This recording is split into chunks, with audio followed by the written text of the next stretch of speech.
চুমকি চলেছে একা রাস্তায়, খেতা কম্বল সব ভরে বস্তায়, চুমকি ডাল পরোটা খাই সকালের নাস্তায়।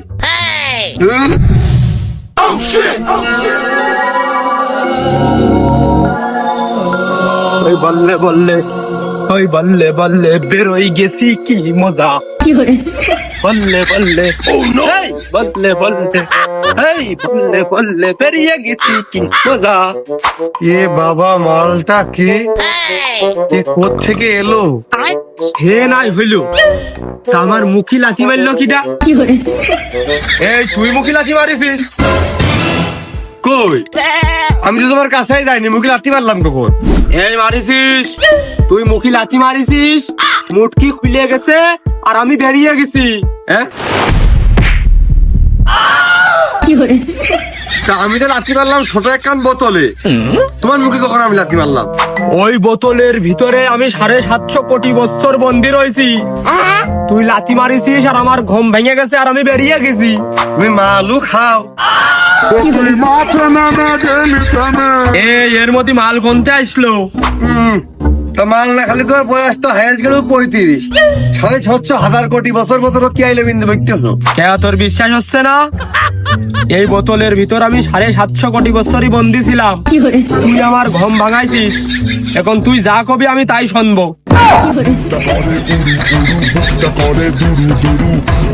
শালা বলে কিরে, এইটুকুনি বোতলের মধ্যে এই মুটা কইদিন তুই বন্দি ছিলে, আমার পাগল ছাপিয়ে আমি বিশ্বাস করবাম, তাই না? বাপ সিরাজউদ্দৌলা যুদ্ধর আগে আমার ধুমকাল করে বন্দি করে রাখিল, আর আজকে আমি বের হলাম। আরে বাবু রে, এটা কি ইতিহাস জানে না? বাপ সিরাজউদ্দৌলার চেনে, আমি তো চিনি, কিন্তু তোর মুখটা কি এরকম নীল রং কে? ওই যে আমার বোতলের কালার হচ্ছে নীল, ওই বোতলের ওই কালার আমার মুখে লাগে আমার মুখও নীল রং হয়ে গেছে। তাও আবার হয়, এ আমি কি দেখতেছি? এটা কথা কব, বিশ্বাস করবা রে? তুই যা কবি এখন আমার তাই করতে হবে, তুই ক আমি বিশ্বাস করবা নে। তুই বড় আস্তে একটা পাগল। কি পাগল নাকি? এই আমি বোতলের দত্ত, আমি পাগল হলাম কি করি? আমি বোতলের দত্ত, আমি পাগল পেয়েছে যা মুখে আস্তে আস্তে আইলো বিন্দি বলতেছে, কষ্ট মনে হচ্ছে ঠাকুমার ঝুলি দেখতেছি আমি।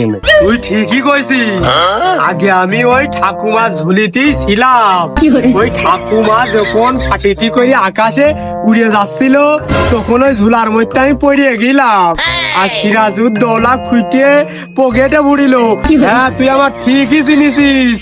এই গাড় মেরিছে কি কয়? আমি তো তোমার বিশ্বাস করতে পারছি না, তার আশপাশে কেউ নেই, তার কাছে একটু শুনবো। কারুর কাছে শোনা লাগবে না নে, আমার খুব গরম লাগতেছে, তোর কোনো ইচ্ছা থাকলি ক, নাই আমি বোতলের ভিতর ঢুকে যাবো। পাগল পেয়েছে, যতদিন কি আমরা দেখি একবার ঢুকে কি মাত্র বোতল নিয়ে আমি সুযোগের মধ্যে দেবো। তুই বিশ্বাস করলি নে? তুই যা কবি আমি তাই শুনবো, তাও তুই বিশ্বাস করলি নে? তুই একবার বিশ্বাস করেই দেখ, তুই একটা কিছু চা। আমি চাই তুই আমার চোখের সামনে থেকে এখন দূর হ। গরম করে না, আমি তো 3টে মনের ইচ্ছা পূরণ করব। তোর মনের ইচ্ছা পূরণ হয়ে গেলি এই বোতলের ভিতর আমি ঢুকবো, তুই মুটকি আটকিয়ে যে কোনো নদীর মধ্যে আমার ফেলে দিবি। আমার এলাকায় তো পুকুরই নেই, এটা নদী কোন পাবো? কোনো ড্রেন মধ্যে ফেললে হবে না? আমি কেন মরি না? তোর মনের আমি এত বড় বড় 3টে ইচ্ছা আমি পূরণ করব, আর তুই আমার জন্য 30 টাকা ভ্যান ভাড়া দিয়ে ওই নদী ভরো যাতে পারবি না? শালা আর ইট মানে কালা ঘাও করে ফেলে দিবা না। আমার ইচ্ছা পূরণ করতে পারবি তুই, তো ক্ষমতা, তুই নদী বন্ধ নিতেই যা। আরে না, আমি বোতলের মধ্যে ঢোকবো ঠিক আছে, তবে মুটকি আটকাবো কি করি? শরীর কেমন ভারী?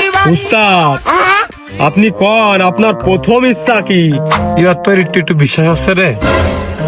আমার প্রথম ইচ্ছা হচ্ছে যে সব ইচ্ছাই তো প্রায় পূরণ হওয়ার মধ্যে একটা ইচ্ছাই পূরণ হয়নি। আব্বা বিয়ে দেয় না শীতকাল, আমার একখান বউ লাগবে। হুকুম মেরে আক্কা, ওই দেখেন আপনার বউ। তোর চেহারাও খারাপ, তোর রুচিও খারাপ। ও কিরাম বউ, কোনো ঢক চেহারা হইলো।